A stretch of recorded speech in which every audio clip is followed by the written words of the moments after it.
I'm just giving a quick update. I'm getting you those pictures, which we were also putting out a short while back. Mallikarjun Kharge enters the AICC headquarters. Sitting in his car was Digvijaya Singh. There was Deepender Hooda, who was in the car. He's now entering the room of Mukul Vasnik, who's going to be one of those persons who is going to be filing those nomination papers also for him.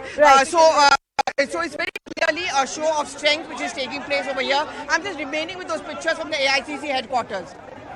Absolutely, we can see all those visuals coming in. We just saw Digvijaya Singh enter one of the rooms. All right, so Pallavi, as you were taking us through those halls, are they now going to take those nomination papers and then move to that big hall for filing?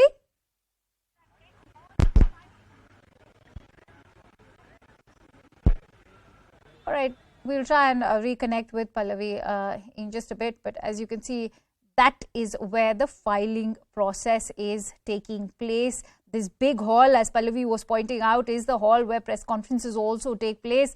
This is the AICC headquarters at Akbar Road in the national capital, and this is where the filing procedure is going to be taking place. It was just some minutes ago that Shashi Tharoor filed his nomination, and just in a few minutes from now, you will be seeing Mallikarjun Kharge also filing for his nomination. And as Pallavi was pointing out, there is a silent messaging over here. While the Gandhis claim that this has been a very democratic process, that this has been a fair process, it almost seems like a smokescreen, because as Pallavi was also pointing out, we all know that Mallikarjun Kharge has the backing of the Gandhis. Speaking of which, Pallavi, talking of the backing of the Gandhis to Mallikarjun Kharge has always been a devout loyalist of the Gandhis as well. He's also someone who's endorsed how Rahul Gandhi's return to the helm of affairs in the Congress party is equally crucial. Do you think that this will is this fair to call it a balanced process at the end of the day?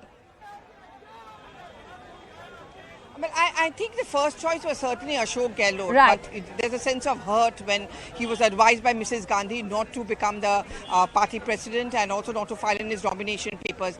In that sense, many would of course say that Mallikarjun Kharge is a second choice, but he has a complete support of the Gandhis, not just of Sonia Gandhi, but he also has a very good working equation with the Gandhi siblings, that's Rahul Gandhi as well as Priyanka Gandhi Vadra. Now, all of the boxes which go in his favor, one, he's of course from the south, he's after P.V. Narasimha Rao, he's going to be the first Congress president from South. Second, he's a Dalit, though he's always tried to play down that card. But that's also a very important factor as far as the Congress's Dalit politics goes. Third, of course, as of now, he's the LOP of the Rajya Sabha, and he's pretty aggressive. You know, he speaks both in Hindi and English. So many who would wonder whether he can speak in Hindi, whether he makes sense in our politics, which is largely controlled by the Hindi heartland. I think the choice of Kharge is this. But, you know, beyond all these political mathematics, the only factor which I get really works in his favor is the fact of the trust factor, which went in his favor, the trust deficit, which went against Ashok Gehlot.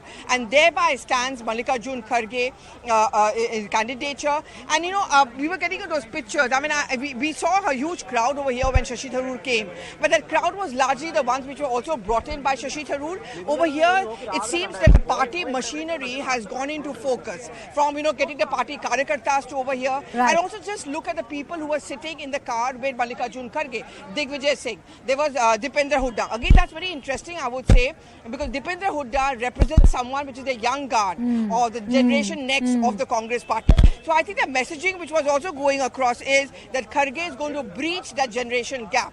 Acceptability to all. Also interestingly, before I come back to you, is the presence of Manish Tiwari and Anand Sharma, the so-called G23 members. Speculation till this morning that they could put up a candidate. Clearly, they're going by what they call the official choice of the Gandhis and the Congress party.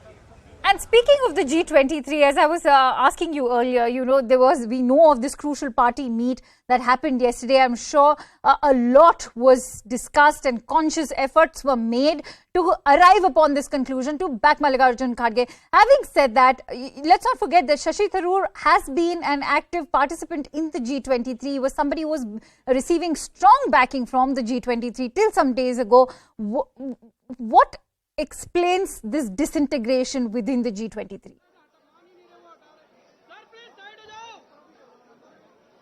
From the G23 left, and one of the most big-ticket architects of G23 was certainly Ghulam Nabi Azad, and he quit the party to form his own party, Democratic Azad Party. That's one thing. And the G23 often has been speaking in different voices. I mean, for example, Mukul Wasnik, he too was a part of the G23, but today he's being seen on the so-called right side, the side of the Gandhis. He's also going to be one of those persons who's going to endorse the candidature of Mallikarjun Kharge. So in that sense, the G23 seems to be kind of falling apart. And I would say the Gandhis and her loyalists would see this as a vindication of their stand. When you talk about Shashi Tharoor being a part of G23, even if he hadn't been a part of the G23, there would always have been a kind of a trust deficit. Right. He's often taken a stand which is a little different from the party and which has often made the Congress party very, very uncomfortable. So that's as far as the trust factor goes. All right, Pallavi, request you to stay with us and perhaps get us some more inputs as and when they trickle in. Let's also quickly take a check.